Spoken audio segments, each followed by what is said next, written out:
Me llamo Regina. Y el suave olor a tierra húmeda y a la albahaca recién cortada que impregnaba mi cocina era, para mí, el más exquisito de los perfumes. Era un aroma a vida, a paciencia, a los secretos que guardaba mi jardín.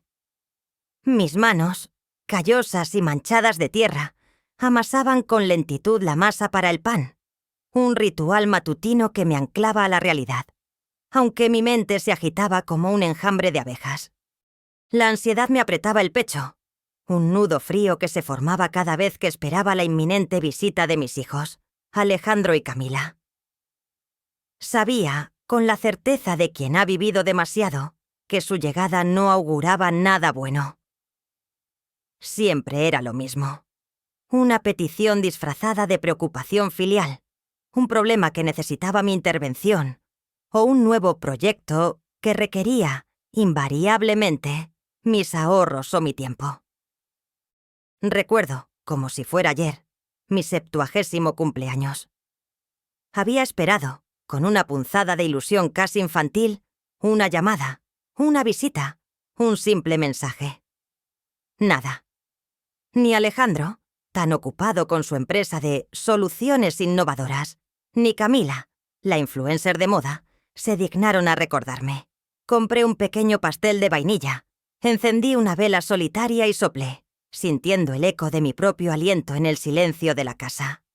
Fue una soledad helada, no triste, sino vacía.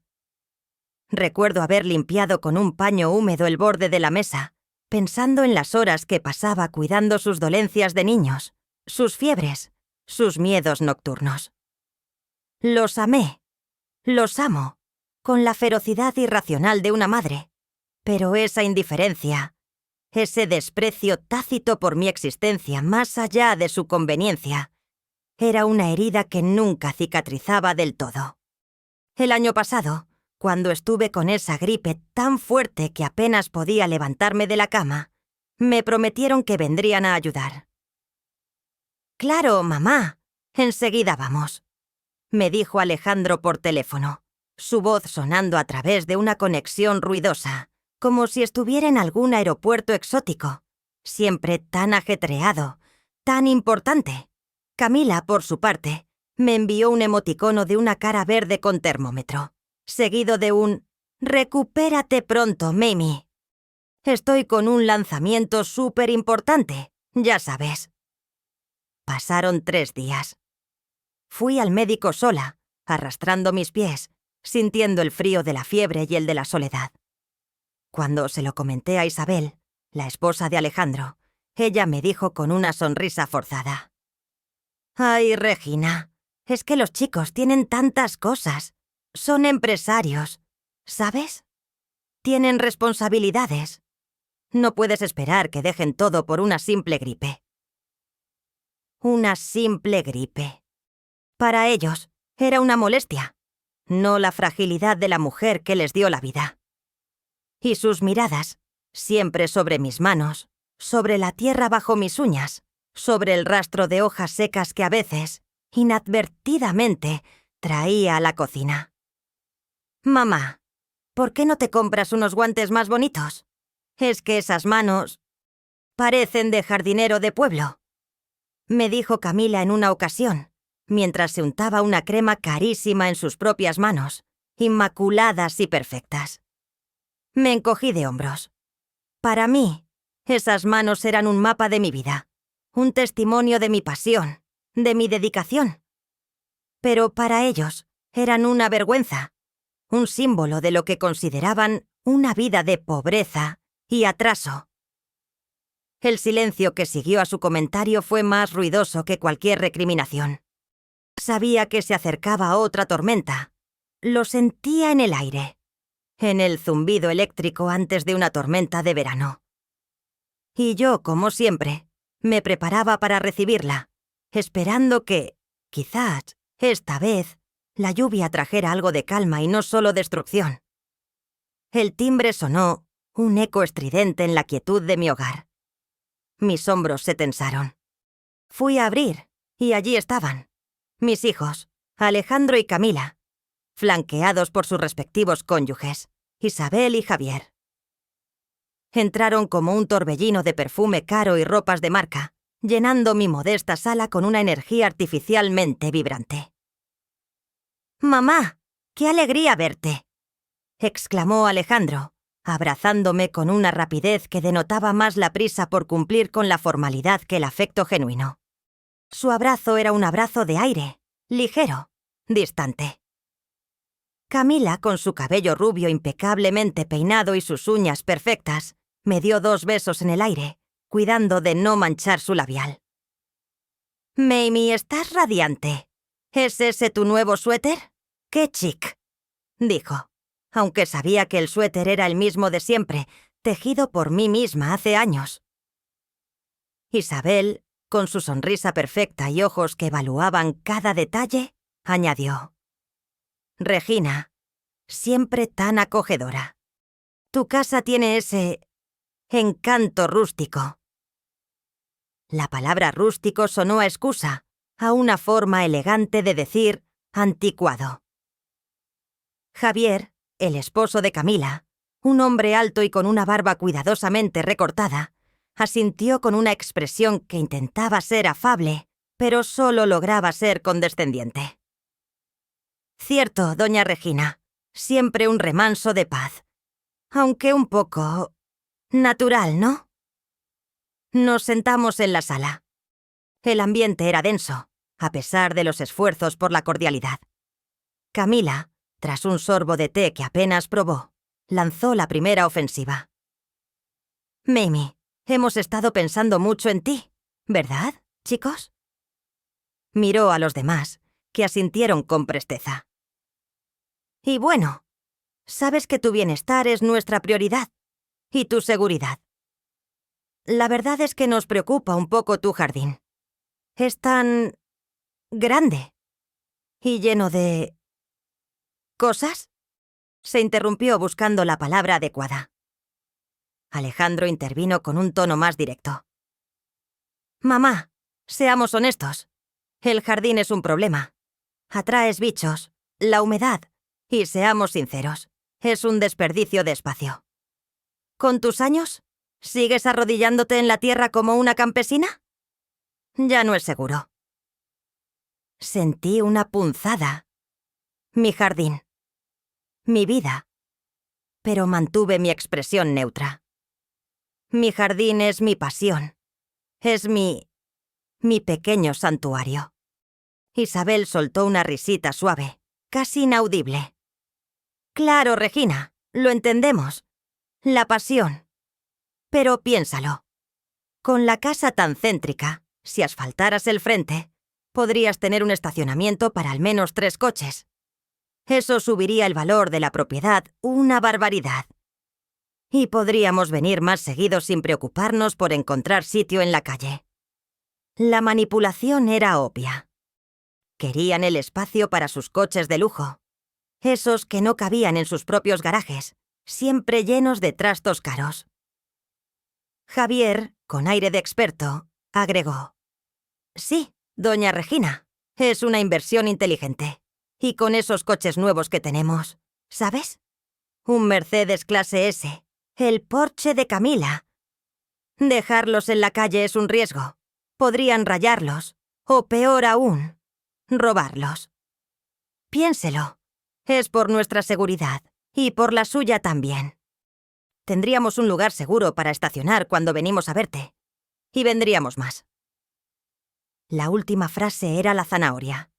Si hacías lo que ellos querían, te darían el amor y la atención que anhelabas. Una oferta que, en el fondo, sabía que era una mentira. «Pero mi jardín», musité, intentando ganar tiempo, mi corazón latiendo con fuerza. «Es donde tengo mis orquídeas y mis experimentos». Alejandro se rió, una risa condescendiente. «Ay, mamá, tus experimentos. ¿Sigues con eso?». «Son solo flores, mamá. Te lo he dicho 1000 veces. Es un pasatiempo, no un trabajo. No te da dinero, solo te ensucia las manos. Nadie quiere comprar flores que brillan en la oscuridad, mamá. Eso es para películas de ciencia ficción. Las palabras me golpearon. Un pasatiempo. Solo flores. Ellos no tenían idea. Pero no era el momento de revelar mi secreto. Camila, aprovechando mi momento de debilidad, se acercó a mí y me tomó las manos, sus uñas perfectas contra mis callos. Mimi, escúchanos. Queremos lo mejor para ti. Imagina un espacio limpio, ordenado, sin tierra, sin bichos. Podrías sentarte en el porche, tomar el sol, sin preocuparte por el barro. Y sería tan moderno. Podrías tener visitas con más facilidad. Y es una excelente oportunidad para ti. Hemos hablado con un contratista. Nos ha dado un presupuesto. Es un poco alto, la verdad. Y ahí estaba. La petición real. Alejandro sin rodeos sentenció. Necesitamos que nos ayudes con una parte, mamá. Sabemos que tienes tus ahorros, ¿verdad? Para tu jubilación. Esto es una inversión, mamá. Es para el futuro de la familia, para que todos estemos más cómodos. Isabel asintió con vehemencia. Sí, Regina. Piensa en el legado. Una propiedad que vale más, que es funcional para la familia. No es un gasto, es una mejora. Y así podríamos invitar a nuestros amigos, a gente importante, y no sentir que estamos en el campo. Su mirada se posó un instante en un pequeño gnomo de jardín que tenía en un rincón. Supe que la batalla estaba perdida, al menos por ahora. Mi jardín, mi pasión, mi vida. Pero mis hijos. La culpabilidad, ese arma afilada que siempre usaban, me desarmaba. Era un patrón que se repetía sin cesar, una danza macabra de petición y sacrificio. Y yo, como una marioneta, siempre terminaba cediendo al tirón invisible de ese hilo llamado amor maternal. La conversación siguió, un monólogo en el que apenas pude articular palabras. Me sentía pequeña, insignificante, atrapada en mi propia casa. En un momento, excusándome para ir a la cocina a preparar más té, aunque ellos apenas habían tocado el anterior, me detuve en el umbral, oculta por el marco de la puerta, pero lo suficientemente cerca como para que sus voces llegaran nítidas hasta mí.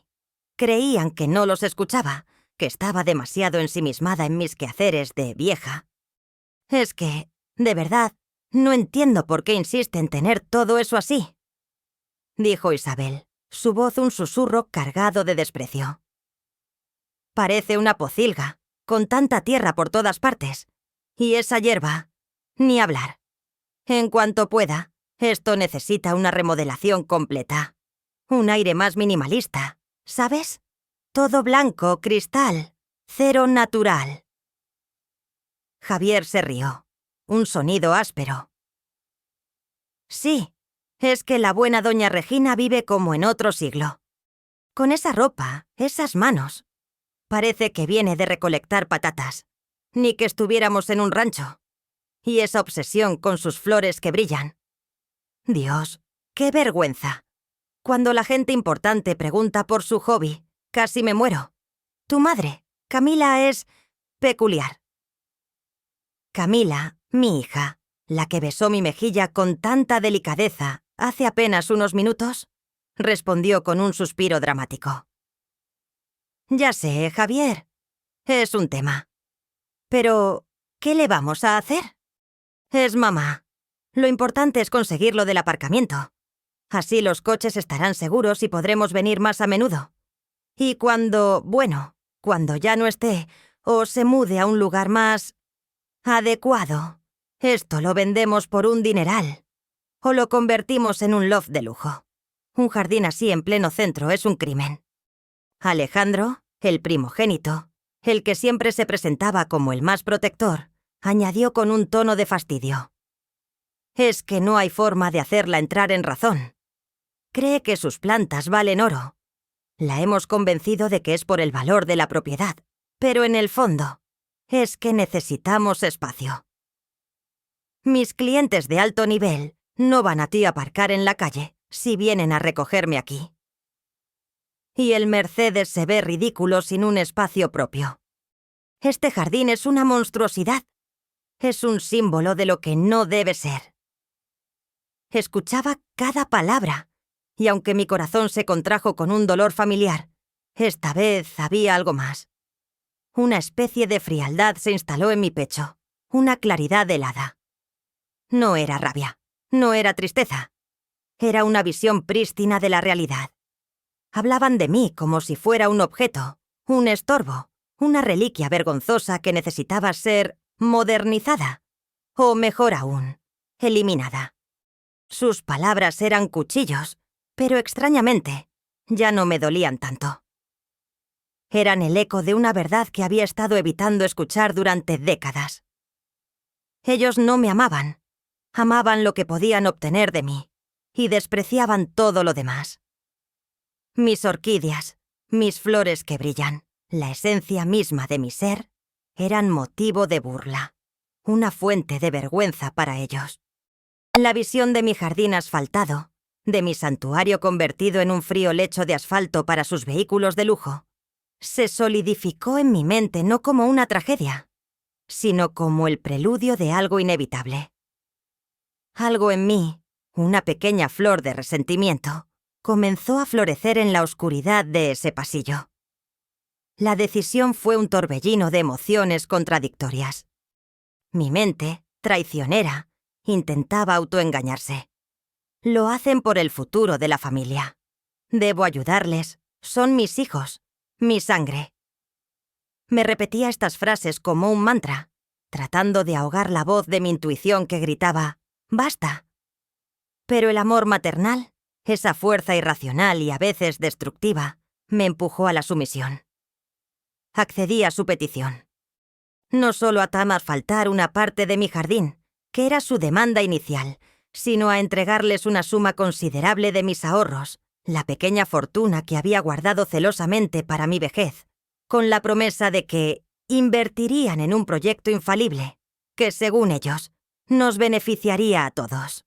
El asfalto era solo la punta del iceberg de sus exigencias. Querían el dinero que yo había guardado, el fruto de mi trabajo y mi modestia de toda una vida. Fui al banco al día siguiente, sola. El ambiente era frío, impersonal. La empleada, una joven amable, me miró con curiosidad cuando solicité transferir una cantidad tan grande. ¿Está segura, señora Regina? Es una suma considerable. ¿Ha consultado con alguien? Asentí, mi voz apenas un susurro. Sí, estoy segura. Es para mis hijos. La frase sonó hueca, incluso para mí.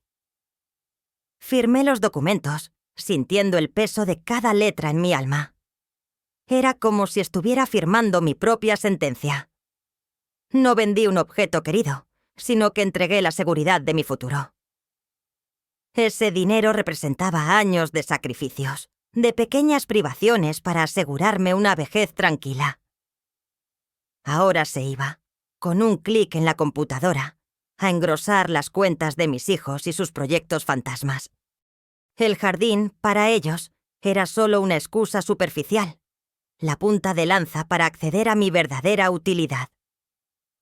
Al salir del banco, el sol me pareció más frío, el aire más pesado. Caminé sin rumbo por unas calles antes de volver a casa.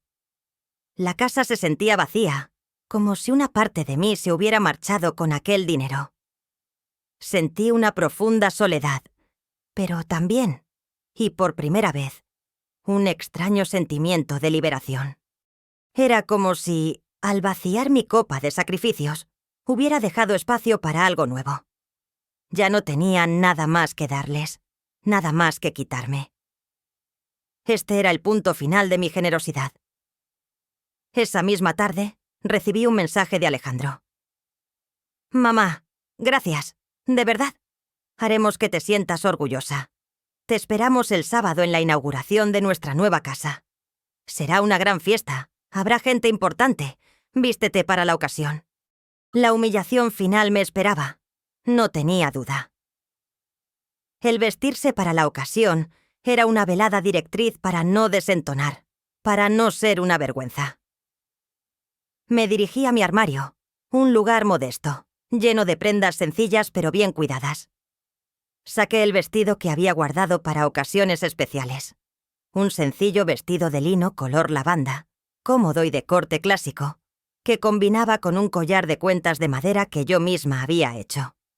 No era lujoso, pero lo había elegido con amor y con la esperanza, quizá ingenua, de que ese día, por fin, vería más allá de mis manos manchadas y mi amor por la tierra. Me preparé, no para la humillación, sino para el momento en que el fénix, que sentía que agitarse dentro de mí, alzara el vuelo. La noche del sábado llegó, impregnada de una falsa atmósfera de celebración. La nueva casa de Alejandro y Camila, que habían comprado conjuntamente, gracias en parte a mis inversiones, era una mansión imponente en uno de los barrios más exclusivos de la ciudad. Las luces de la entrada eran deslumbrantes, y el sonido de la música y las risas vacías se filtraba hasta la calle. Entré con una mezcla de anticipación y una punzada de nerviosismo. ¿Sería hoy el día? El día en que mis hijos, por fin, me mirarían con orgullo, con aprecio. Mi corazón, obstinadamente esperanzado, latía con una prisa febril. Mi atuendo, cuidadosamente elegido, era un vestido de lino color lavanda, modesto pero elegante, realzando mi figura menuda. Llevaba un broche de plata que había sido de mi madre y unos cómodos zapatos bajos. Observé a Alejandro y Camila, que se movían con soltura entre los invitados, riendo a carcajadas, brindando con copas de cristal tintineante.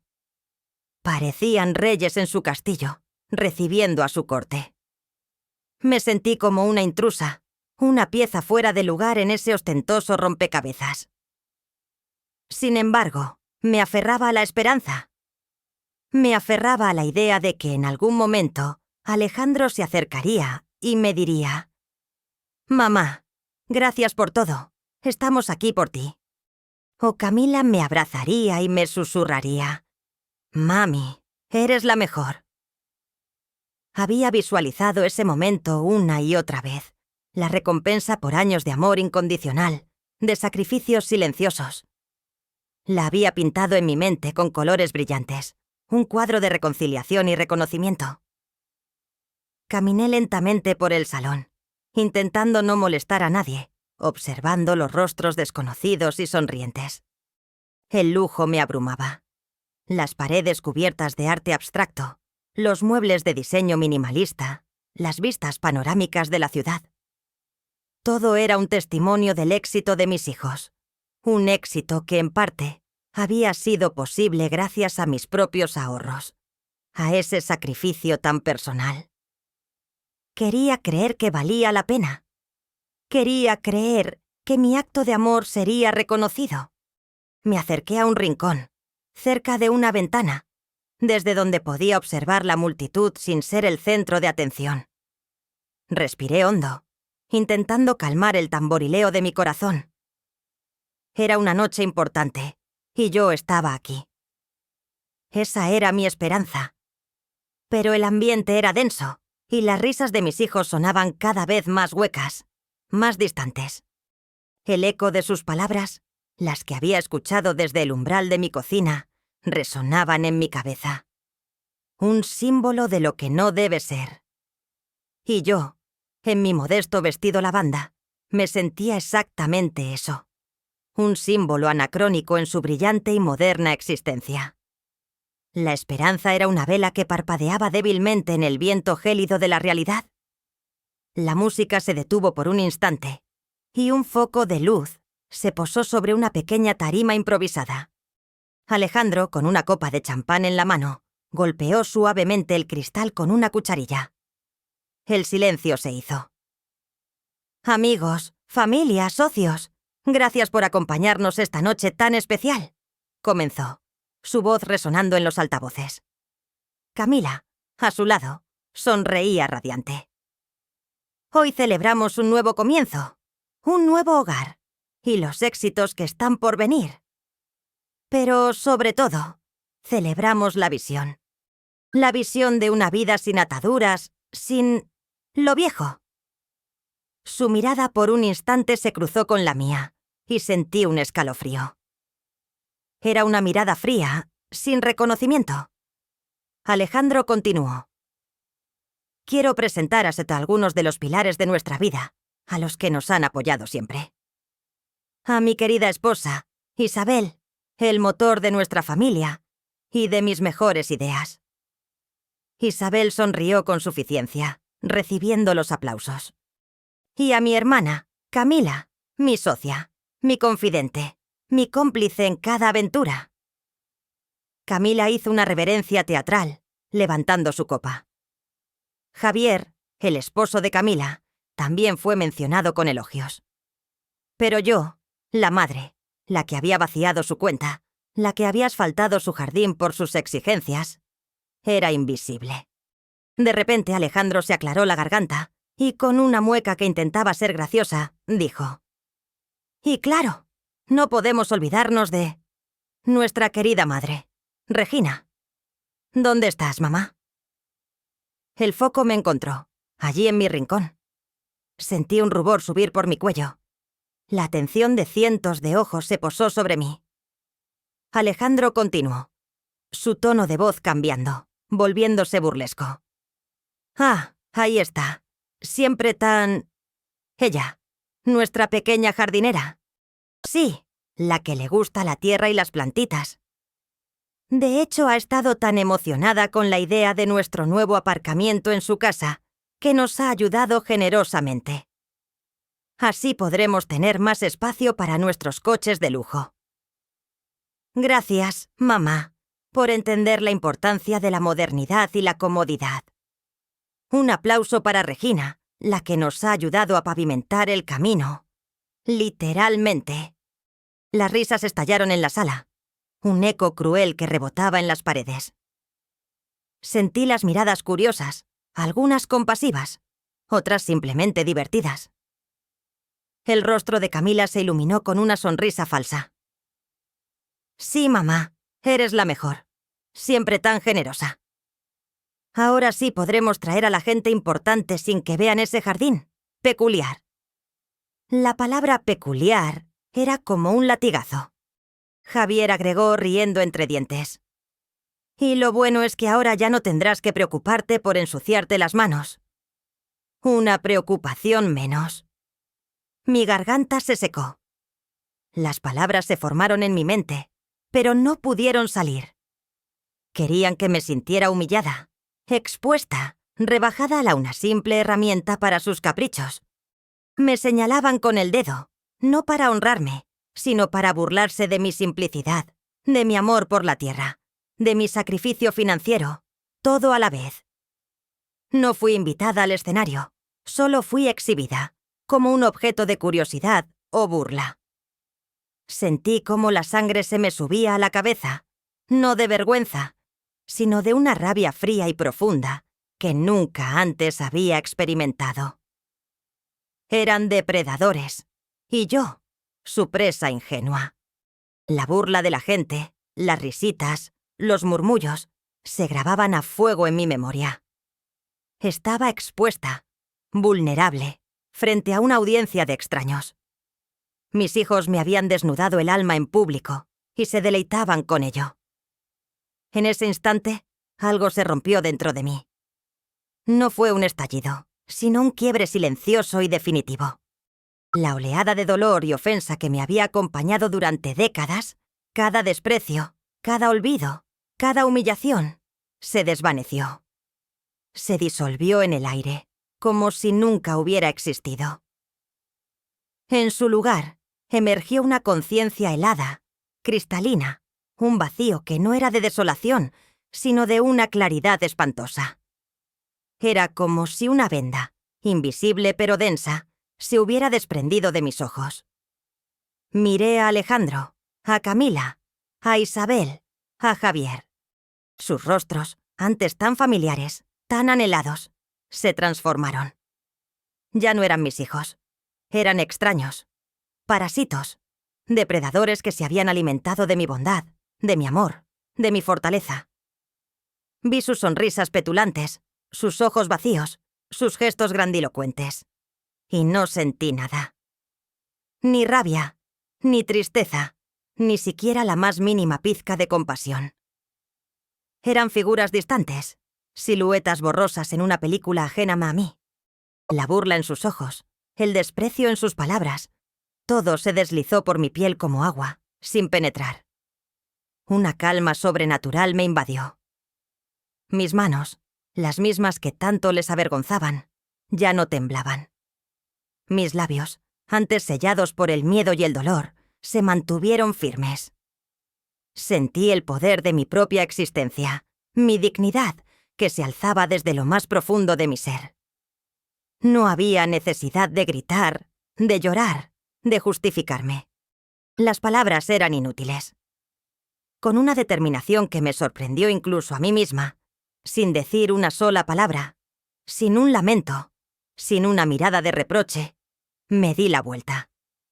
Mis movimientos fueron lentos, deliberados, cargados de una nueva y silenciosa autoridad.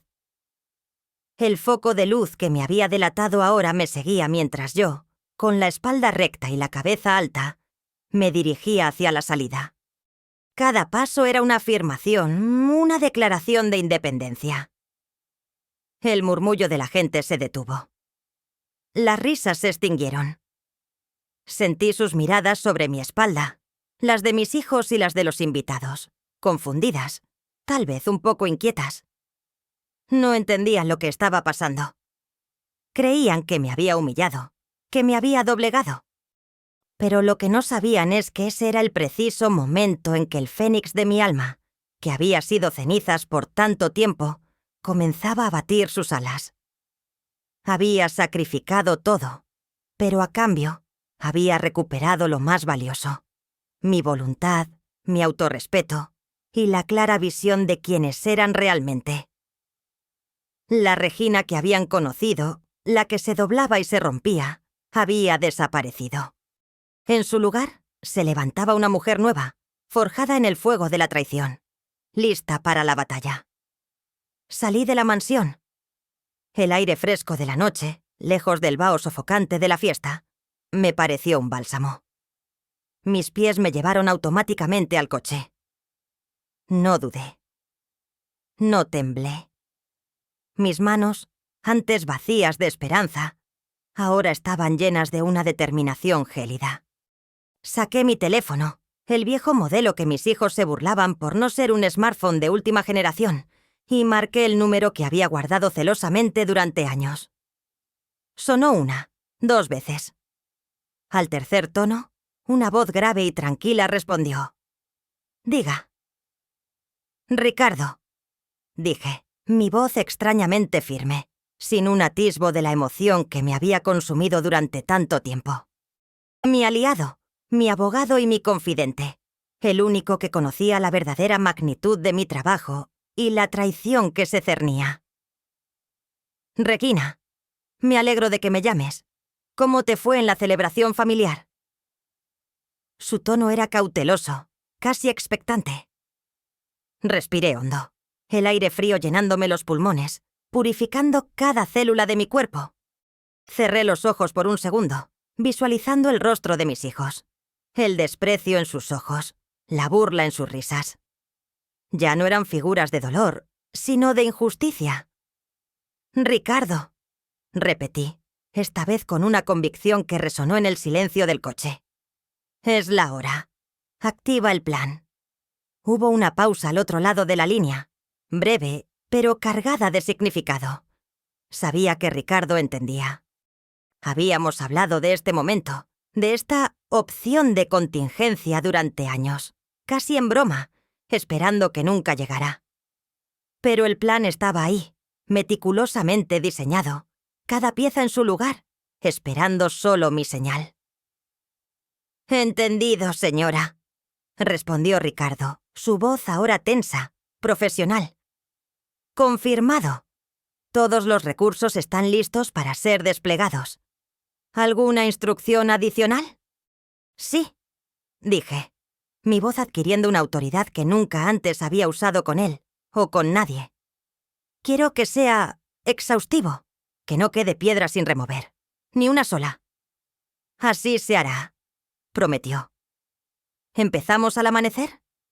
No, corregí, mi mirada fija en el horizonte oscuro, donde las luces de la ciudad brillaban con una promesa de anonimato.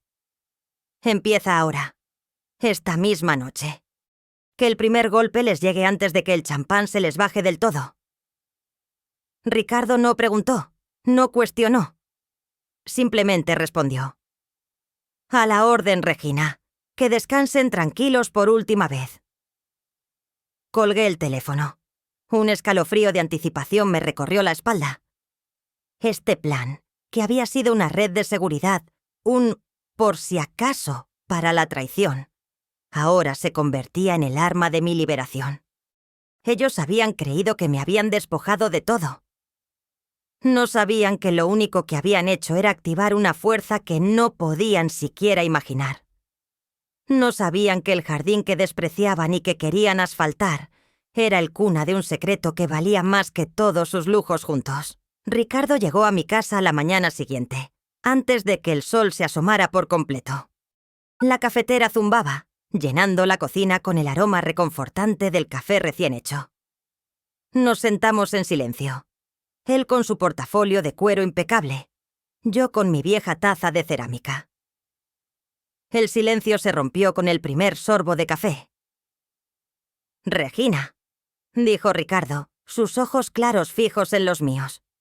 «¿Estás segura de esto? Una vez que empecemos, no hay vuelta atrás». Asentí. Nunca he estado más segura de algo en mi vida, Ricardo. Ellos cruzaron la línea, demasiadas veces. Esta vez fue la última. Y así, mientras el sol comenzaba a teñir el cielo de naranja y rosa, le revelé, o mejor dicho, recapitulé para él, la historia completa de mi secreto. Mi voz era monótona, casi clínica, pero cada palabra estaba cargada con el peso de décadas de dedicación y secreto. Siempre amé las plantas, Ricardo. No era un simple pasatiempo, como ellos decían. Era una vocación. Desde que era una niña, me fascinaba cómo la naturaleza guardaba sus propios misterios, sus propias soluciones. Leía cada libro que caía en mis manos, no solo de botánica, sino de bioquímica, de fisiología vegetal, de genética. Fui una botánica autodidacta, una científica por pura pasión y obstinación. La idea de una flor que emitiera su propia luz me vino en un sueño hace casi 30 años. Al principio era una quimera, algo imposible. Pero «Mamá, ¿por qué no te dedicas a algo útil?», me decía Camila. «Estás perdiendo el tiempo con esas hierbas raras», insistía Alejandro. Pero yo seguía. Noche tras noche, pasaba horas en mi laboratorio improvisado, documentando cada cambio, cada interacción. Estudié la bioluminiscencia en las profundidades marinas, en las luciérnagas, en los hongos. Me obsesioné con entender el mecanismo molecular detrás de la luz viva. Compré equipos de laboratorio de segunda mano, importé semillas raras, todo con mis propios ahorros, los que ellos creían que eran para mi jubilación y ahora habían gastado en sus negocios de humo. Finalmente, hace unos 15 años, llegó el primer indicio de éxito. Una minúscula orquídea, una de las miles de variaciones que había cultivado, emitió un débil resplandor en la oscuridad de la noche. Era apenas perceptible, un pulso verdoso, pero para mí fue como ver el amanecer. A partir de ahí, el trabajo se intensificó. Perfeccioné el método, estabilicé el genoma. Logré crear la orquídea nocturna luminosa, una variedad de orquídea phalaenopsis que no solo brilla con una luz suave y constante, sino que su bioluminiscencia es controlable, puede activarse y desactivarse, y su intensidad puede modularse. Es hermosa, Ricardo, pero lo más importante es su potencial. Me di cuenta de que la proteína bioluminiscente que había aislado y modificado Tenía propiedades únicas. No era solo un espectáculo visual. Podría ser un marcador biológico, un sistema de entrega de medicamentos, incluso un sensor de enfermedades.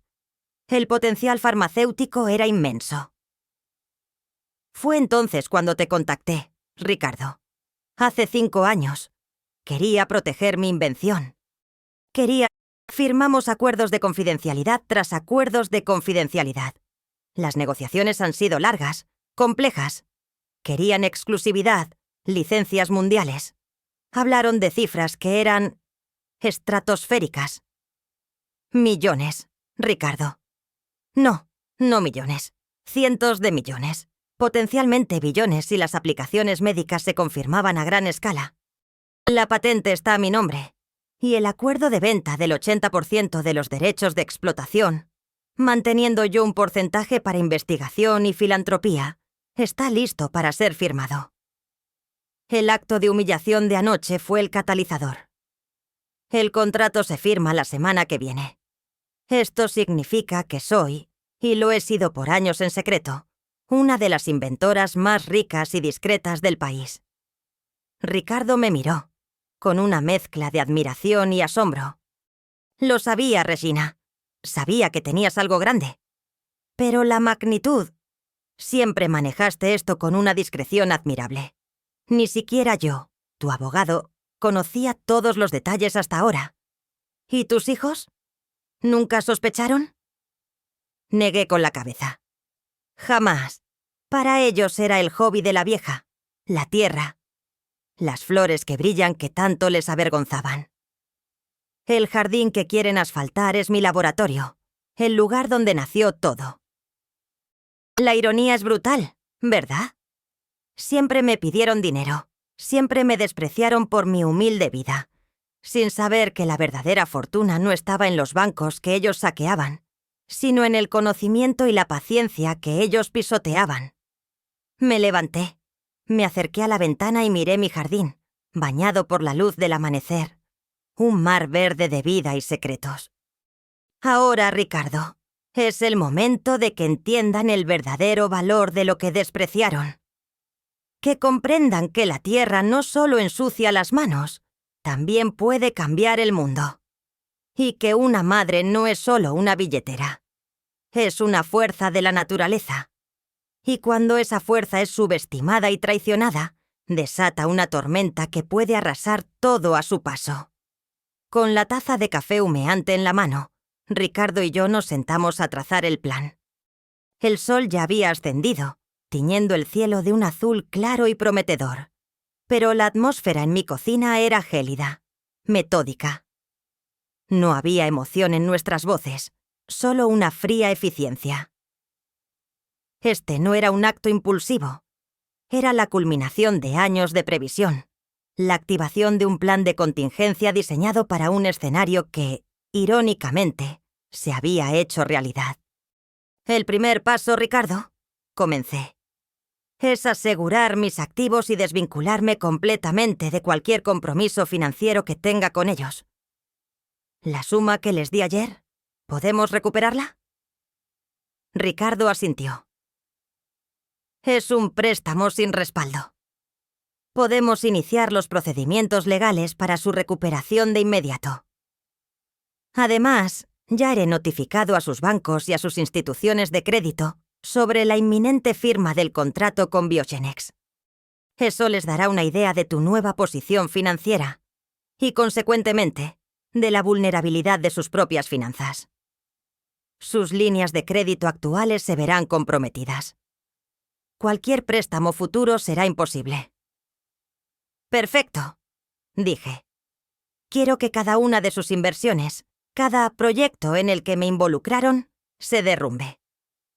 No quiero que nada que yo les di para construir su falsa opulencia quede en pie.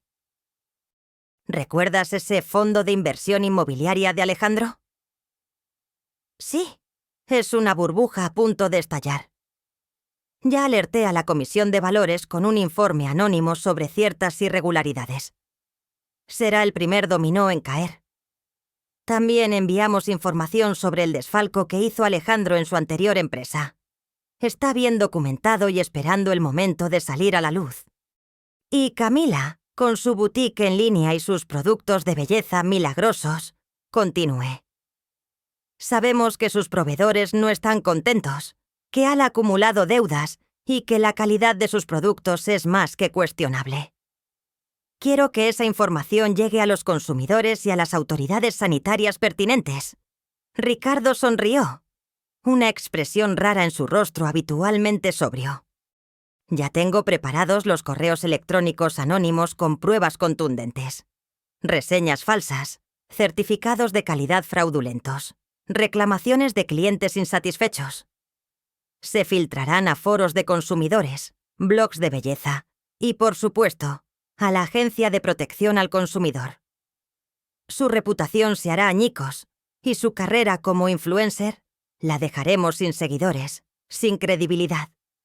Ahora, el estatus social, dije, mi voz bajando a un tono más grave. Quiero que la verdad de su hipocresía salga a la luz, que el mundo sepa cómo trataron a la mujer que los crió y los apoyó. Las grabaciones de anoche, Ricardo. Y todas las otras, las que fui acumulando sin saber por qué. Esos pequeños comentarios despectivos. Sus planes de modernizar mi casa cuando ya no estuviera. Absolutamente, afirmó. Hemos preparado un dossier multimedia.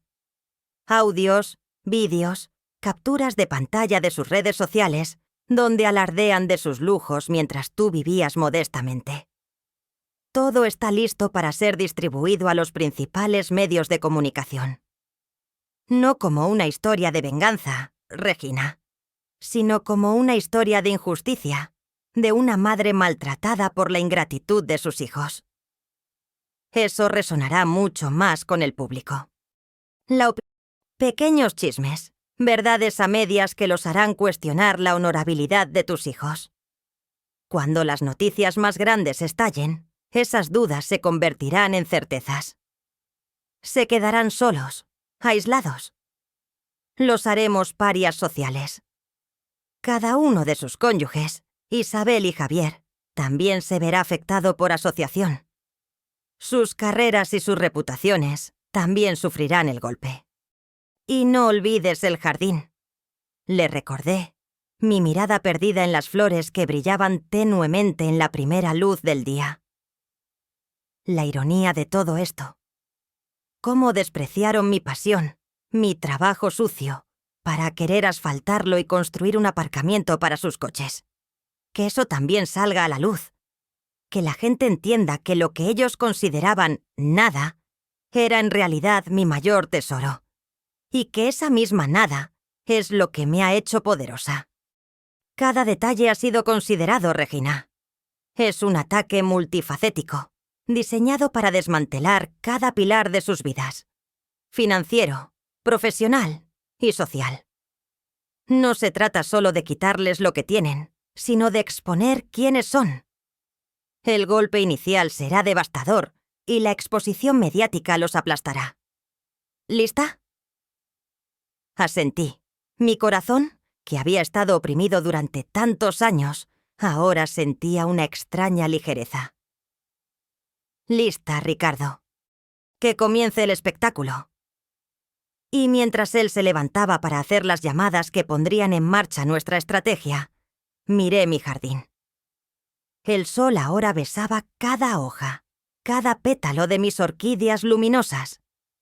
Próximamente el mundo entero conocería su secreto, y el de la mujer que las había creado. La mañana siguiente, el caos. Un caos que para mí era sinfonía. En la mansión, el ambiente de fiesta había sido reemplazado por un pánico helado.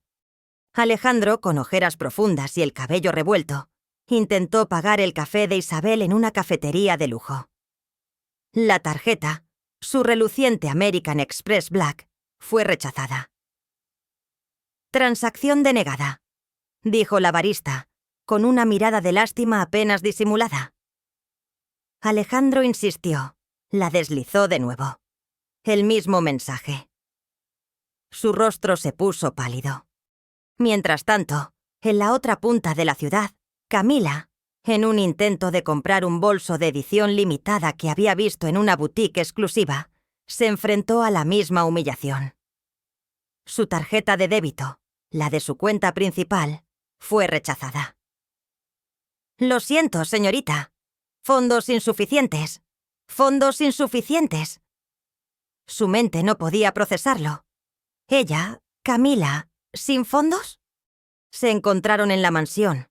Los cuatro, Alejandro, Isabel, Camila y Javier, con los rostros desfigurados por la desesperación. El lujo que los rodeaba parecía burlarse de ellos. «No puede ser», gritó Alejandro, arrojando su teléfono sobre la mesa de cristal. «Mi cuenta bancaria está bloqueada. ¡Bloqueada!». Llamé al banco y me dicen que hay una auditoría interna por actividades sospechosas. Yo no he hecho nada. Esto es una locura. Isabel, que ya estaba revisando su banca en línea en su iPad, levantó la vista, sus ojos muy abiertos. «Lo mismo para mí. Y el dinero que teníamos en nuestra cuenta conjunta desapareció. Hay una nota que dice retención preventiva por reclamación de terceros». Camila, al borde de las lágrimas, sollozó. «Y mi tienda online. La plataforma ha suspendido mis ventas. Dicen que hay quejas masivas de clientes y una investigación por fraude de productos». «¿Fraude? Mis productos son los mejores». Javier, el más calmado de los cuatro, al principio, sentía el pánico ascender por su garganta. «Mis acciones. Acabo de revisar mi portafolio. Han caído un 20% de la noche a la mañana. Y un fondo de inversión que recomendé a mis clientes se ha desplomado. La reputación de mi firma está en juego». «Tiene que ser mamá», espetó Alejandro golpeando la mesa. «Ella es la única con la que he tenido problemas financieros. Nos prestó dinero y ahora lo quiere de vuelta. Pero esto es demasiado. Ella no tiene tanto poder». «¿Mamá?», se burló Camila, con un ataque de histeria. «Por favor, Alejandro. ¿La vieja con sus plantas? ¿Qué va a hacer? ¿Lanzarnos orquídeas brillantes? Ella es una pobre jardinera. No tiene contactos, ni influencia. Es ridículo. ¿Quizás fue tu culpa, Alejandro? ¿Tus negocios turbios?». «No metas a mis negocios en esto, Camila. Tú eres la que tiene problemas con Hacienda desde hace años con tus negocios de dudosa legalidad». El salón se llenó de gritos. Se lanzaban acusaciones, verdades a medias y mentiras completas. El pánico era palpable. Se llamaban por teléfono a banqueros, a asesores financieros, a contactos en el gobierno. Todos los teléfonos daban la misma respuesta. «No podemos ayudarle en este momento. Hay un problema interno. Estamos investigando». Las tarjetas de crédito seguían siendo rechazadas. Las cuentas seguían congeladas. Sus coches, sus relojes, sus ropas, todo lo que antes les daba estatus, ahora parecía una burla cruel. La fachada de su vida perfecta se desmoronaba, ladrillo a ladrillo, y no sabían quién, o qué, era el arquitecto de su ruina. La noche sabía que algo andaba mal antes de que el asistente del director, un joven con el que siempre había sido condescendiente, le dijera con voz fría: «El señor de la Cruz lo espera en su despacho, señor Vargas. Es urgente». Al entrar, la atmósfera era gélida. El director, un hombre impasible llamado don Ernesto, con quien Alejandro había cultivado una relación de servilismo y admiración, estaba sentado tras su imponente escritorio de caoba. Su rostro era una máscara de desaprobación. A su lado, un hombre de semblante severo que Alejandro reconoció como el jefe de recursos humanos. «Vargas, tome asiento», dijo don Ernesto, su voz grave y sin emoción. Alejandro se sentó, sintiendo un escalofrío. En la mesa, frente a ellos, había una pila de documentos. Recibimos esto esta mañana, continuó el director, empujando los papeles hacia Alejandro. Eran informes. Detallados. Demasiado detallados. Informes sobre ciertas irregularidades en sus cuentas de gastos. Una auditoría interna de un proyecto antiguo que había sido misteriosamente archivada. Correos electrónicos comprometedores con un proveedor de dudosa reputación. Incluso había copias de conversaciones de chat donde se burlaba de sus clientes y de la empresa. Todo con fechas, sellos, firmas. Eran irrefutables.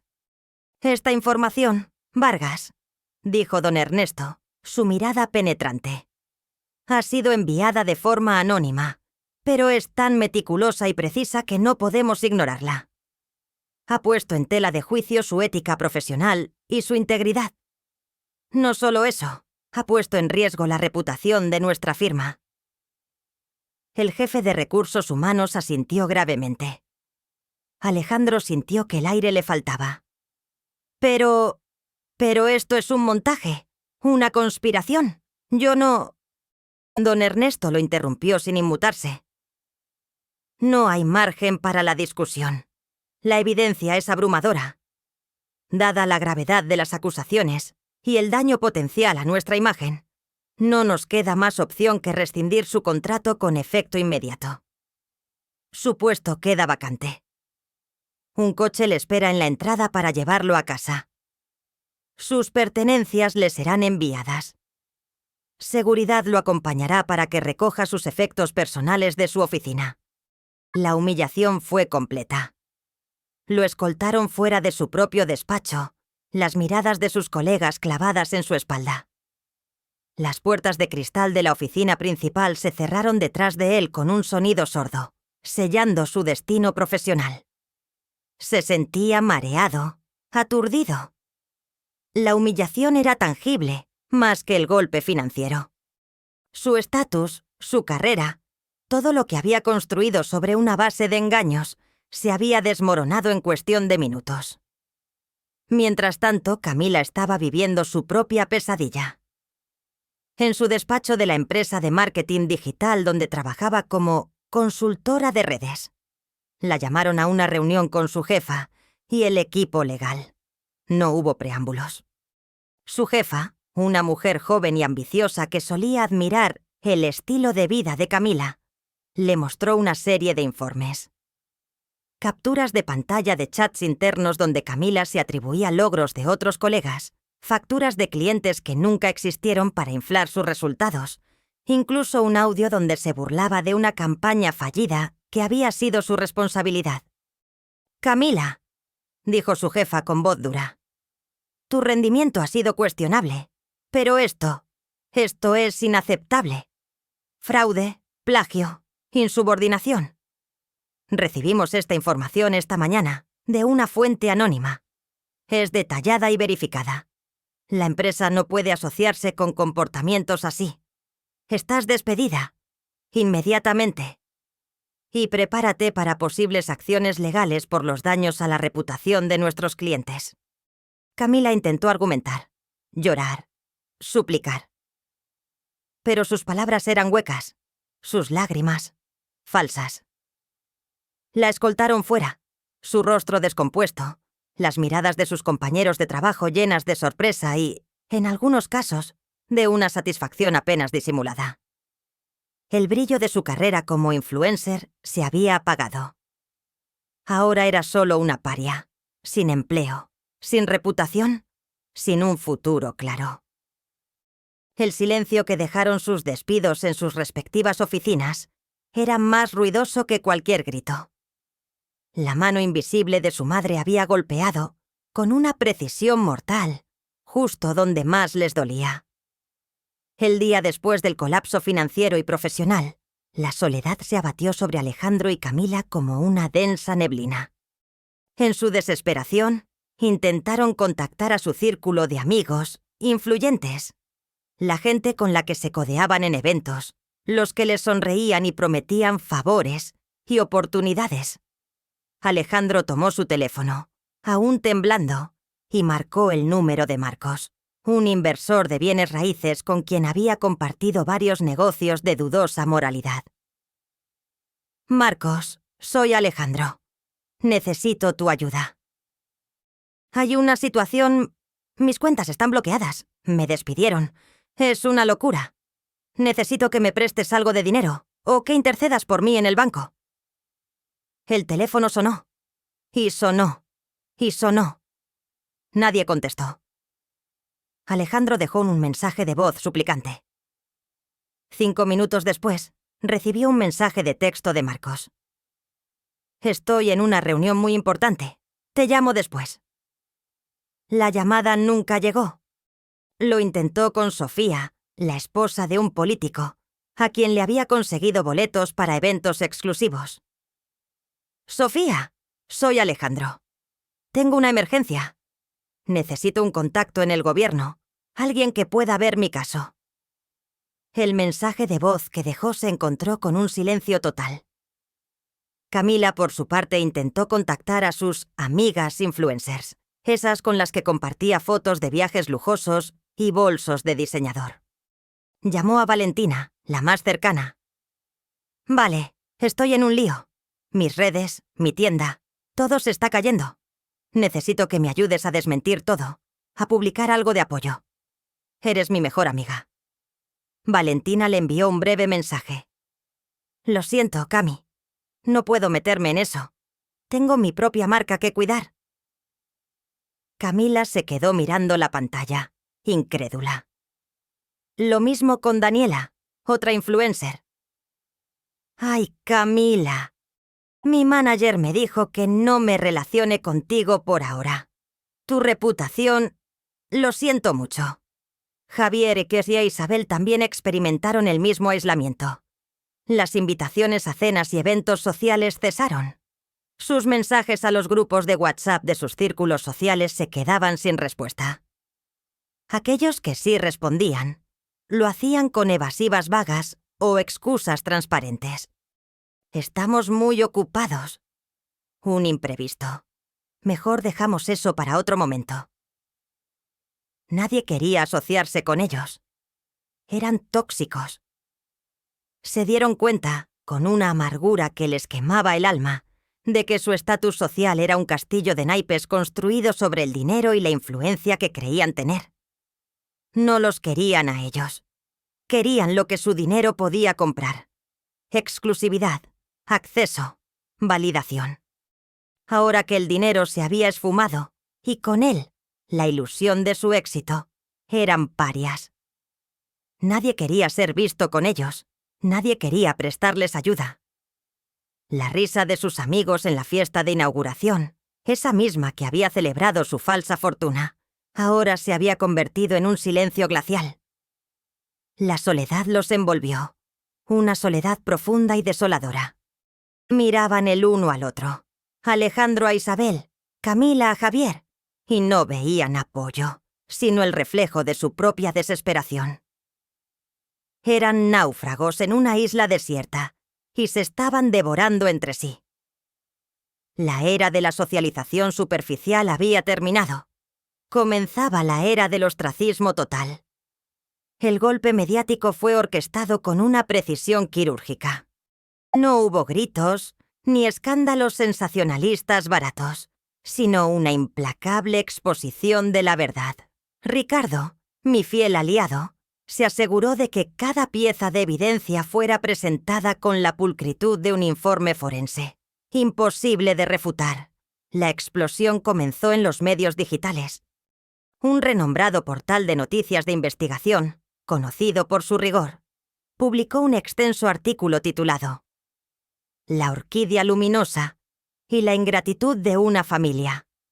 Cómo una genio ignorada fue humillada por sus propios hijos. El artículo no era solo texto.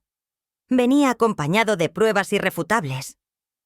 Se incluyeron grabaciones de audio nítidas y escalofriantes. Entre ellas la conversación que tuve cuando creyeron que no los escuchaba, donde Isabel decía: «Parece una pocilga, con tanta tierra». Y Camila añadía: «Cuando mamá ya no esté, esto lo vendemos por un dineral».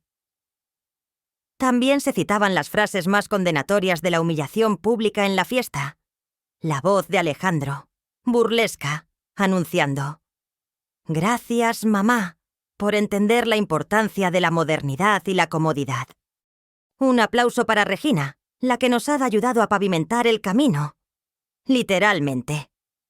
La risa cruel de Camila resonaba en el audio. Y lo bueno es que ahora ya no tendrás que preocuparte por ensuciarte las manos. Pero eso no fue todo. Se publicaron capturas de pantalla de extractos bancarios que mostraban las grandes sumas de dinero transferidas desde mi cuenta a las suyas, con fechas y montos. Junto a ellas, fotografías de los lujosos coches que se habían comprado, los costosos viajes que publicaban en redes sociales, sus despilfarros en ropa y joyas. La contradicción entre mi modesta vida y su ostentación, financiada en gran parte por mí, era flagrante. El artículo también revelaba el secreto de la orquídea nocturna luminosa.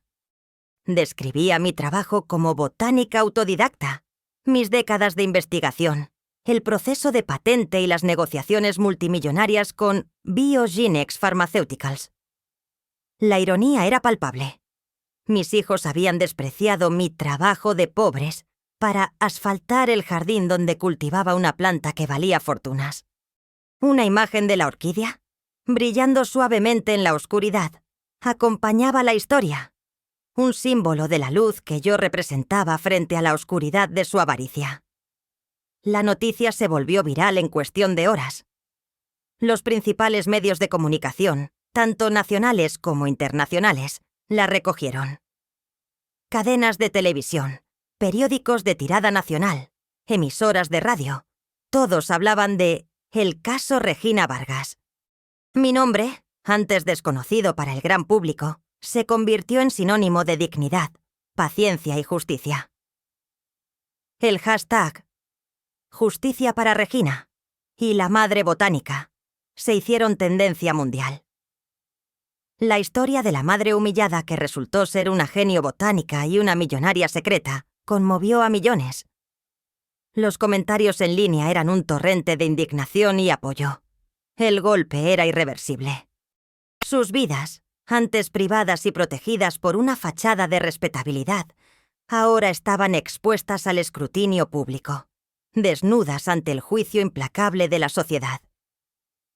La explosión mediática fue solo el principio. La reacción de la sociedad no tardó en llegar. Un tsunami de indignación que los arrolló por completo. Sus perfiles en redes sociales, antes vitrinas de su vida lujosa y supuestos éxitos, se transformaron en campos de batalla. Los comentarios de odio y desprecio se contaban por miles. Una avalancha incesante de condena moral. Hijos ingratos, parásitos que chupan la sangre de su propia madre. Deberían avergonzarse de existir. Escribía un usuario, su mensaje replicado miles de veces. Así es como tratan a una mujer que dedicó su vida a ellos. ¡Asco! Espero que todo lo que les ha dado se les vuelva en contra. Comentaba otro, adjuntando un meme de un cerdo con traje. La jardinera genio. ¡Qué ironía! Mientras ellos compraban coches de lujo, ella creaba algo que vale millones. Y la llamaban vieja. ¡Qué basura de gente!, exclamaba un tercero, compartiendo capturas de pantalla de los artículos y los audios. Imágenes de Alejandro y Camila con sus coches de lujo se volvieron virales, pero con leyendas que los tildaban de hijos de la ingratitud y los parásitos del jardín. Cada foto de sus viajes y fiestas era ahora un lienzo para el juicio público.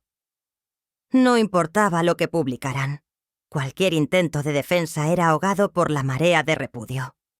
Algunos usuarios incluso crearon cuentas falsas para ellos y publicaban mensajes paródicos que exacerbaban aún más la indignación. Sus antiguos amigos y colegas, los mismos que antes los adulaban, ahora se apresuraban a renegar públicamente de ellos.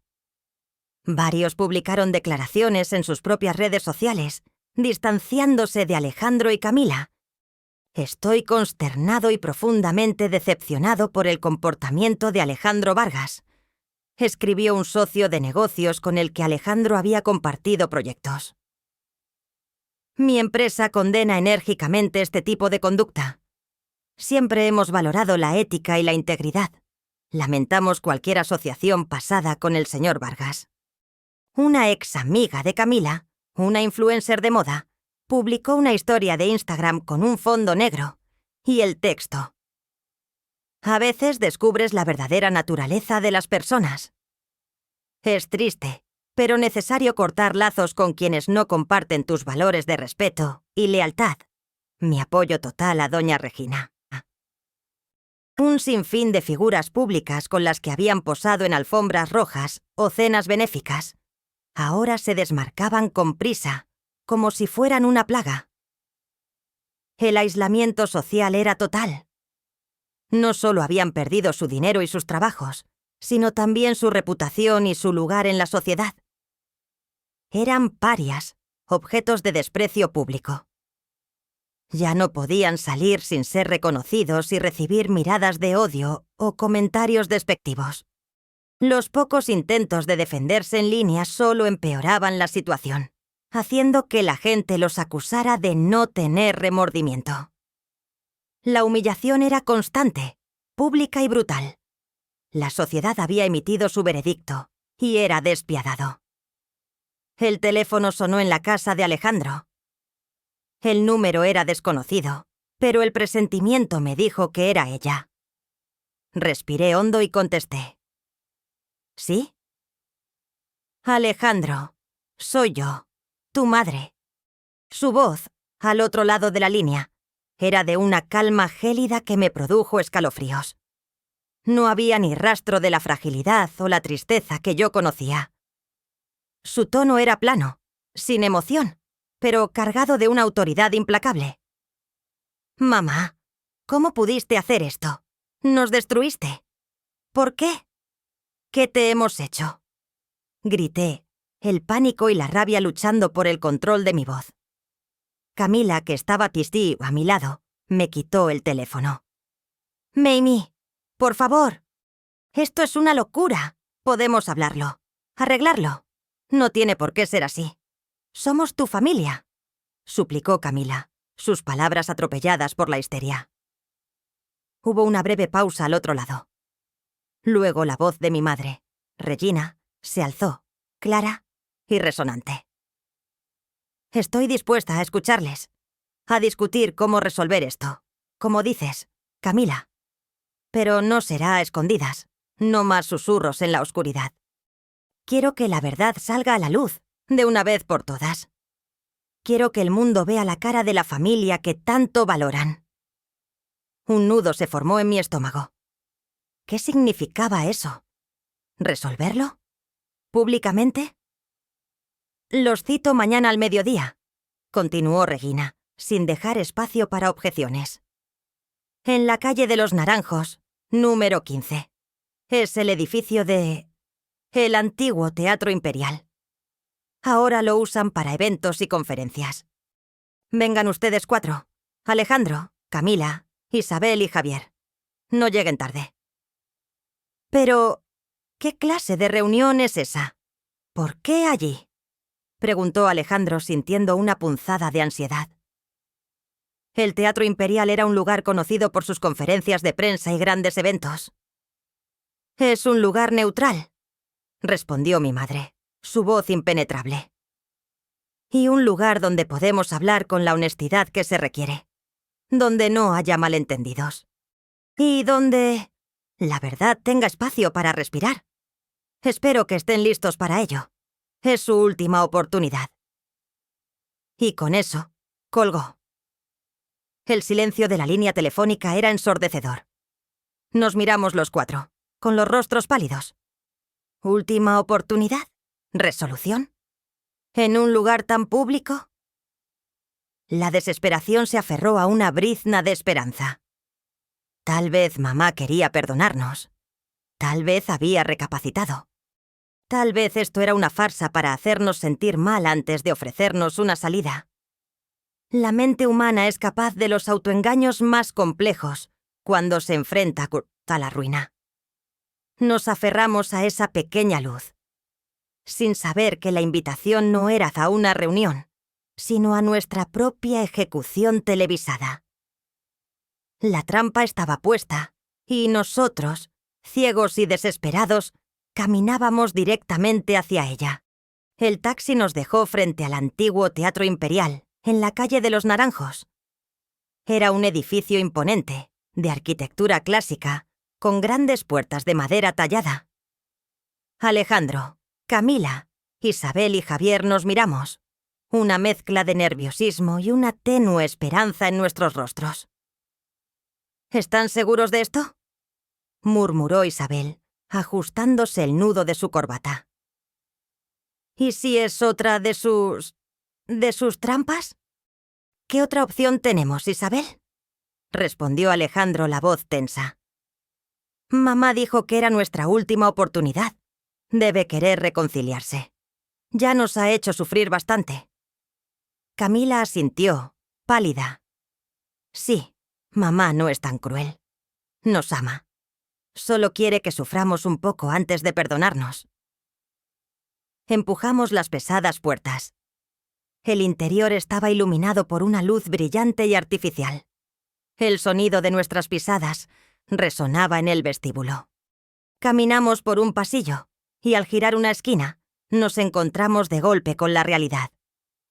Un enorme escenario se extendía frente a nosotros, iluminado por potentes focos. No había una mesa de reuniones. No había un espacio íntimo. En cambio, filas y filas de asientos se extendían hasta el fondo y ya estaban ocupados por una multitud. Cientos de personas nos observaban. Periodistas con cámaras, micrófonos, flashes que parpadeaban incesantemente. Había gente del público, con sus teléfonos levantados, grabando cada uno de nuestros movimientos. En el centro del escenario, un podio con varios micrófonos, y detrás, un enorme telón de fondo con el logo de un popular programa de entrevistas de televisión. La verdad al descubierto. Y a un lado del podio, sentada en una silla, estaba nuestra madre, Regina. Estaba impecable, serena, vestida con un elegante traje de 2 piezas de lino que nunca le habíamos visto. Su cabello blanco estaba recogido en un moño pulcro, y sus ojos, al vernos, no mostraron la menor pizca de sorpresa o emoción, solo una fría anticipación. El presentador del programa, un hombre carismático y famoso por sus entrevistas incisivas, se nos acercó con una sonrisa educada. Aquí están, los protagonistas de nuestra historia de hoy. Bienvenidos, señores Vargas. Por favor, tomen asiento. Y señaló 4 sillas frente al podio, dispuestas para nosotros, como acusados. El shock fue devastador. Un trueno sordo estalló en nuestras cabezas. Nuestros rostros se contorsionaron de terror. La sangre se nos heló en las venas. Caímos en la cuenta. Esto no era una reunión familiar. Era un juicio público. Una ejecución televisada en vivo. Una trampa elaborada con meticulosa crueldad. «No», exclamó Alejandro intentando dar la vuelta y huir. Pero un par de hombres grandes, de aspecto discreto pero firme, que habíamos visto en la entrada, se movieron sutilmente, bloqueando nuestra retirada. Eran de seguridad. No había escapatoria. Camila se llevó las manos a la boca, sus ojos llenos de lágrimas de pánico. Nos ha engañado. Nos tendió una trampa.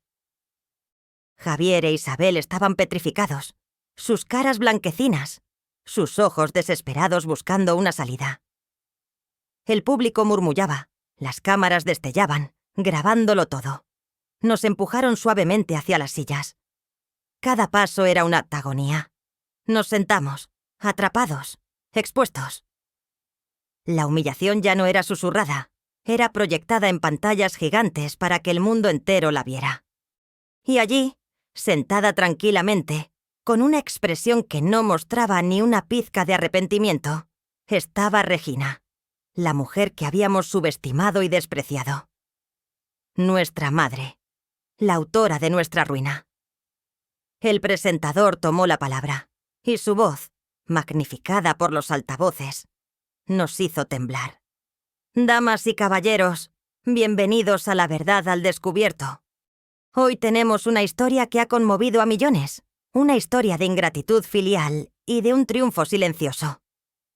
Hoy, la protagonista de esta historia, la incomparable Regina Vargas, ha aceptado sentarse con nosotros para contarnos su verdad. Doña Regina, el escenario es suyo. Regina se levantó. El silencio en la sala era sepulcral, tenso. Ella caminó con calma hacia el podio, su figura menuda irradiando una autoridad sorprendente. Sus ojos, al pasar por nosotros, se detuvieron un instante, fríos y sin compasión. Tomó los micrófonos y se aclaró la garganta. Su voz, clara y serena, llenó el teatro, cada palabra resonando con el peso de la verdad y la determinación.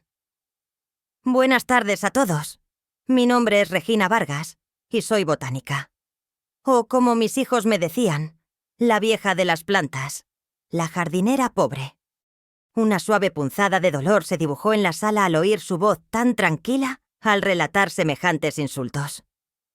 Ella continuó, sin alzar la voz, metódicamente, como una científica que presenta sus hallazgos. Durante más de 70 años he vivido para mis hijos, Alejandro y Camila. Los he amado con un amor incondicional, con el sacrificio que solo una madre puede entender. He trabajado sin descanso. He ahorrado cada céntimo, no para mí, sino para su futuro, para darles las oportunidades que yo no tuve. Se detuvo. Hizo un gesto hacia una pantalla gigante que se encendió detrás de ella, mostrando una foto de su jardín. Este es mi jardín. Durante décadas fue mi santuario, mi laboratorio. Allí, noche tras noche, sin ayuda, sin reconocimiento, cultivé una orquídea única, la orquídea nocturna luminosa. Mis hijos siempre se burlaron de ella, la llamaron un pasatiempo inútil, una vergüenza. La querían asfaltar para un aparcamiento de sus coches de lujo. La pantalla mostró entonces fotos de sus coches, de sus viajes, de sus vidas de derroche, contrastando con imágenes de Regina en su modesto hogar, con las manos en la tierra. Para ellos, continuó, su voz inmutable. Mis manos manchadas de tierra eran un símbolo de atraso. Mi amor por la naturaleza, una excentricidad. Pero lo que no sabían, o no querían ver, es que mi pasatiempo era una investigación científica de vanguardia. La orquídea que desarrollé, una flor que brilla en la oscuridad, no es solo hermosa. Sus propiedades bioluminiscentes tienen un potencial farmacéutico revolucionario. En la pantalla apareció un gráfico complejo y la molécula de la orquídea. La semana pasada firmé un contrato de licencia con Biogenex Pharmaceuticals, una de las mayores empresas farmacéuticas del mundo. Este contrato vale cientos de millones de dólares. Un murmullo de asombro recorrió la sala. Nosotros, sus hijos, nos quedamos boquiabiertos, incrédulos. Millones. ¿Nuestra madre? Todo este tiempo, mientras ellos me pedían dinero para sus proyectos infalibles. Y se mostró un extracto de mi cuenta bancaria con la transferencia que hice a Alejandro y Camila. Mientras me humillaban públicamente, mientras planeaban vender mi casa o convertirla en algo moderno cuando ya no estuviera. Yo ya era una mujer rica, una científica reconocida a nivel mundial. Lo mantuve en secreto. ¿Por qué? Porque esperaba. Esperaba que algún día vieran más allá del dinero, más allá de la superficialidad. Esperaba que me amaran por lo que soy, no por lo que podía darles. La pantalla cambió. Aparecieron las grabaciones de audio. Se escuchó la voz de Isabel diciendo: «Parece una pocilga», la de Camila. «Cuando mamá ya no esté, y la de Alejandro. Gracias, mamá, por pavimentar el camino. Literalmente. Se reprodujeron los fragmentos clave de la humillación en la fiesta. Mi madre escuchó los audios con una calma imperturbable. «Anoche», dijo Regina. Su voz un susurro cargado de peso. «En la celebración de su nueva casa, pagada en parte con mis ahorros, me humillaron públicamente. Me exhibieron como un objeto de burla, una reliquia avergonzante. Fue entonces cuando me di cuenta de que no había esperanza. No había amor, solo codicia. No había respeto, solo desprecio. En ese momento no sentí dolor. Sentí una claridad helada. Y decidí que la justicia debía prevalecer. Que esta madre, que dio todo, no sería más la víctima. Así que sí», continuó, su mirada ahora fija en nosotros, sus hijos, pero a través de nosotros, hacia el público. Fui yo quien les cortó las alas financieras. Fui yo quien expuso sus fraudes y deshonestidad en sus trabajos. Fui yo quien filtró la verdad a los medios. No por venganza, sino por justicia. Para que el mundo vea la verdad. Para que entiendan que el respeto, la dignidad y el trabajo arduo son valores que no tienen precio. Y para que aprendan, de la manera más dura, que el amor de una madre no es un recurso inagotable que puedan saquear a su antojo. Su voz se alzó ligeramente. Ellos querían asfaltar mi jardín. Yo he asfaltado su camino hacia la bancarrota moral y material. Mi jardín, con sus orquídeas que brillan, seguirá floreciendo. El suyo se ha marchitado. El público estalló en aplausos, algunos con lágrimas en los ojos. Regina no sonreía. Su rostro era el de una ejecutora de justicia, fría, implacable, victoriosa. El presentador, visiblemente conmovido, giró hacia nosotros. «Señores Vargas, la señora Regina Vargas ha presentado su versión de los hechos, con pruebas contundentes y una sinceridad desgarradora. Ahora es su turno. El público quiere escuchar su justificación. ¿Qué tienen que decir?» Nos tendió el micrófono. Alejandro tomó el micrófono con manos temblorosas. Su rostro estaba lívido, sus ojos desenfocados. Pero esto es un malentendido. Mamá, ¿cómo puedes decir eso? Nosotros te queremos. Solo estábamos bromeando. Sí, era una broma. Y lo del dinero era una inversión. No era un regalo, era para hacer crecer la propiedad, para la familia. Su voz se quebró, se volvió hacia el público. Ella está loca, siempre ha sido excéntrica, con sus plantas raras. Nosotros somos sus hijos. ¿Cómo puede hacer esto a su propia sangre? Las palabras se atropellaban, incoherentes, desesperadas. Camila le arrebató el micrófono, sus ojos enrojecidos por el llanto, no de arrepentimiento, sino de rabia y autocompasión. Es que ella siempre fue así, una mártir, siempre haciéndose la víctima. Nosotros solo queríamos ayudarlas a modernizarse, a tener una vida mejor. Nosotros somos exitosos. Ella es la que vive en el pasado. ¿Y lo de las orquídeas? Nunca nos dijo que valían tanto. Si lo hubiéramos sabido. Se detuvo, dándose cuenta de lo que había dicho. La máscara de inocencia se le cayó. El público murmuró, indignado. Isabel, pálida y con la voz apenas audible, intentó una justificación. Nosotros solo queríamos lo mejor para ella. La veíamos sola, con ese jardín que no le daba nada. No sabíamos. Javier, el último en hablar, temblaba. La señora Regina, ella, siempre fue un poco distante. Nosotros solo queríamos acercarnos. Y a veces, la forma en que ella vivía no era lo que se espera de una madre de personas como nosotros. Su frase final se perdió en el aire, torpe y vergonzosa. Las mentiras eran evidentes, las excusas patéticas. Sus voces, llenas de resentimiento y falta de remordimiento, resonaban en el estudio. El público en el estudio los abucheó abiertamente. Un silencio glacial y de desprecio absoluto se cernió sobre ellos cuando sus palabras se agotaron. Las cámaras se enfocaron en sus rostros desfigurados por el pánico y la humillación, mientras Regina, sentada a un lado, los observaba con una calma imperturbable, su victoria absoluta. No había redención para ellos, solo la cruda realidad de su propia bajeza expuesta al mundo. Varios meses después de aquella noche en el Teatro Imperial, la realidad de mis hijos era un sombrío contraste con la vida de lujos que una vez llevaron. Ya no había Mercedes ni Porsche.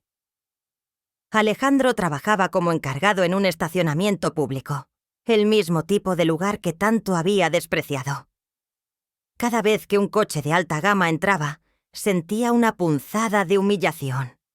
Su sueldo apenas le alcanzaba para el alquiler de su pequeño apartamento de una habitación, en un barrio ruidoso y descuidado. Ya no había espacio para Isabel. Ella, que dependía de él, ahora trabajaba en un centro de llamadas, soportando los abusos de clientes insatisfechos. Su sonrisa perfecta se había desdibujado en una mueca de amargura. Los desayunos en cafeterías de lujo fueron reemplazados por café instantáneo y pan tostado en una cocina minúscula. Sus trajes de marca estaban guardados en el fondo del armario, empolvándose, mientras ellos vestían ropa barata y desgastada.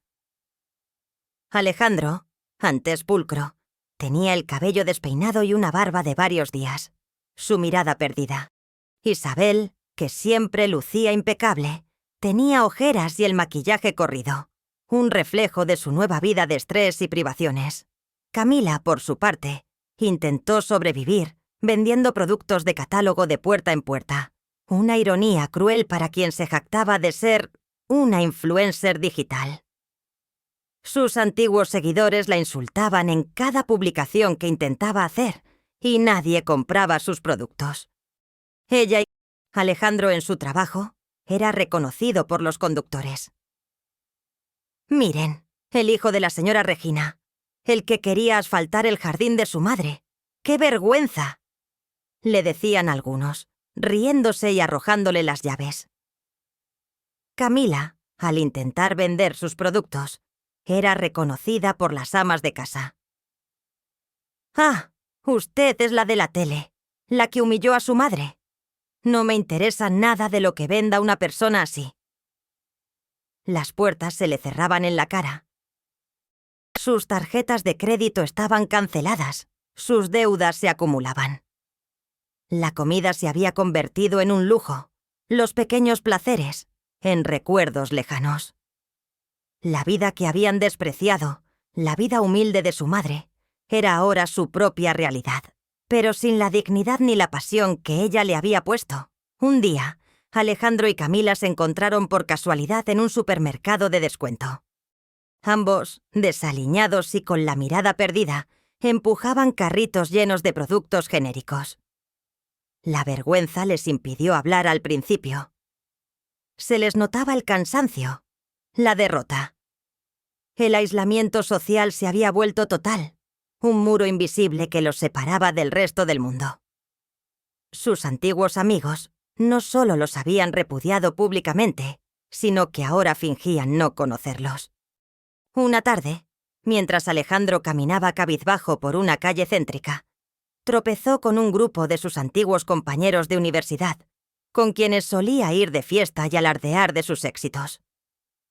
Allí estaban Ricardo, el arquitecto de renombre; Patricia, la ejecutiva de finanzas; y Manuel, el dueño de una cadena de restaurantes. Se reían, despreocupados, saliendo de un restaurante de lujo. Alejandro se detuvo, esperando una mirada de reconocimiento, un gesto.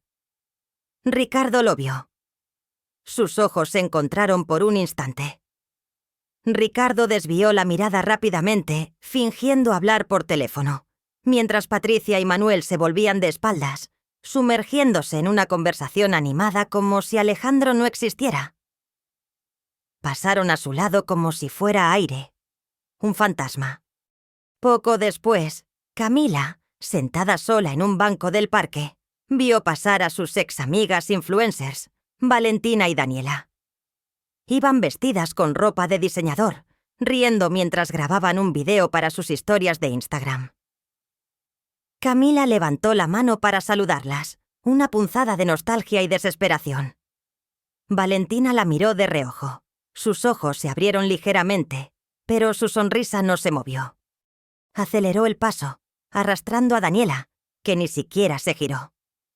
Se alejaron, sus risas vacías flotando en el aire. Camila bajó la mano lentamente, sintiendo el peso de su soledad. Esa noche, Alejandro y Camila hablaron por teléfono, sus voces llenas de desesperación. «Nadie nos mira», dijo Alejandro. «Nadie nos habla. Es como si fuéramos invisibles.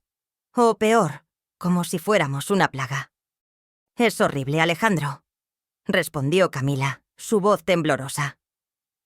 «Ya nadie contesta mis mensajes. Nadie se arriesga a una foto conmigo.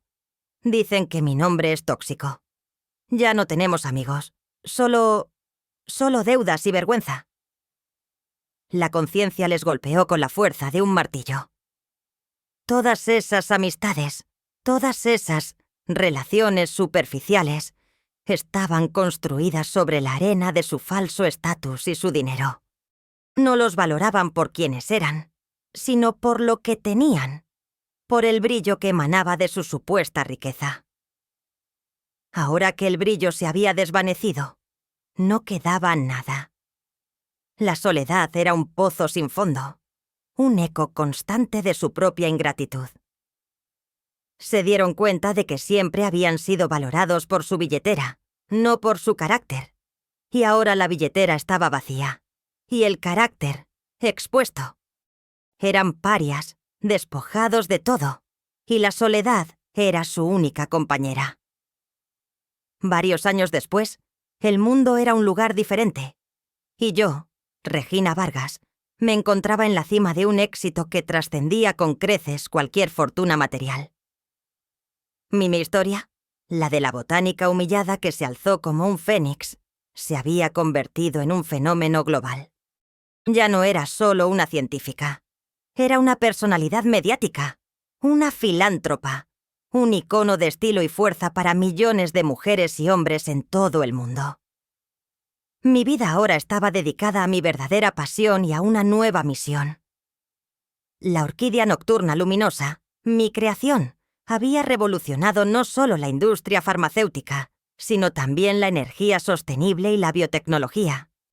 Las patentes que Ricardo había gestionado con tanta pericia eran una fuente inagotable de recursos. Fundé la Fundación Regina Vargas para la Investigación Botánica y la Dignidad Humana, una organización que financiaba proyectos de jóvenes científicos, promovía la agricultura sostenible y brindaba apoyo legal y psicológico a víctimas de abuso familiar y maltrato. Mi casa, mi amado jardín, se habían convertido en un centro de investigación de vanguardia, un santuario para científicos y botánicos de todo el mundo. El jardín, lejos de ser asfaltado, era ahora un exuberante paraíso de biodiversidad, un monumento viviente a la resiliencia. Escribí un libro de memorias, La orquídea luminosa y el jardín de la verdad, que se convirtió en un éxito de ventas mundial, traducido a decenas de idiomas. Mis conferencias, en auditorios llenos, eran inspiradoras lecciones sobre la perseverancia, la integridad y el poder de la autodignidad. Vestía con elegancia, con prendas que reflejaban mi sobriedad y mi fortaleza interior, siempre con un pequeño broche de orquídea luminosa en mi solapa. Mi rostro, antes marcado por la preocupación, irradiaba ahora una paz y una determinación inquebrantables. La historia termina en una noche de gala, en un majestuoso auditorio en Ginebra. Estaba recibiendo el Premio Internacional a la Innovación Científica y Humanitaria, Un reconocimiento conjunto por mi descubrimiento de la orquídea y por mi labor filantrópica. Las luces del escenario me cegaban ligeramente, pero sentía la energía de la multitud, un murmullo de admiración y respeto. Ricardo, mi fiel Ricardo, estaba en primera fila, con una sonrisa de orgullo. Subí al podio, mi figura menuda proyectando una sombra gigante. La orquídea luminosa que sostenía en mi mano brillaba con un suave resplandor verde, la esencia misma de mi triunfo. Tomé el micrófono y mi voz, ahora potente y segura, resonó en el auditorio. «Buenas noches a todos», comencé, mi mirada recorriendo los rostros expectantes. Mi jardín no era solo un lugar, era mi santuario, mi laboratorio y mi alma. Me enseñó que la verdadera riqueza no se mide en lujos efímeros, ni en el tamaño de un coche, ni en la cantidad de seguidores en redes sociales. Se mide en la pasión que uno cultiva, en la dignidad que uno defiende y en el autorrespeto que uno protege con celo. Hice una pausa, mi voz cargada de la autoridad que me había costado décadas forjar. He aprendido que la verdadera fortaleza reside en defenderse, en levantarse cuando aquellos que deberían amarte más intentan arrancarte las raíces, intentan asfaltar tu esencia. Me quisieron pisotear, silenciar, borrar. Querían borrar mi jardín, que para ellos era solo tierra y trabajo de pobres. No sabían que en esa tierra residía una revolución, y en ese trabajo de pobres, un imperio de conocimiento. No hay perdón para la traición que viene de la propia sangre, cuando esa traición es repetida y consciente. No hay reconciliación posible con quienes solo ven un valor monetario en las personas y en la vida misma. Solo hay un camino, el de la justicia, el de las consecuencias. Cada acción tiene su respuesta, cada semilla, si es cuidada con amor y perseverancia, un día florecerá, a veces, con una luz propia tan brillante que disipa cualquier sombra. La luz de la orquídea nocturna luminosa es un recordatorio de que la verdad, como una flor, siempre encuentra la manera de brotar.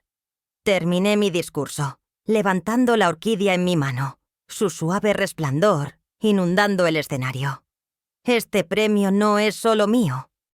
Es para todos los jardineros del alma que se niegan a que sus sueños sean asfaltados, para aquellos que defienden su dignidad, para quienes entienden que el verdadero tesoro reside en lo que uno es, no en lo que uno tiene. La victoria no es la venganza, es la libertad de ser uno mismo, sin cadenas, sin miedo, y con una luz que brilla desde lo más profundo de nuestro ser. El aplauso fue atronador, una ovación de pie que duró varios minutos. No había lágrimas en mis ojos, solo una profunda satisfacción. Había ganado. No había perdón, no había reconciliación, solo el triunfo. Un triunfo total, incondicional y merecido. El jardín seguía floreciendo, y yo con él, iluminando el mundo con la luz de mi propia verdad.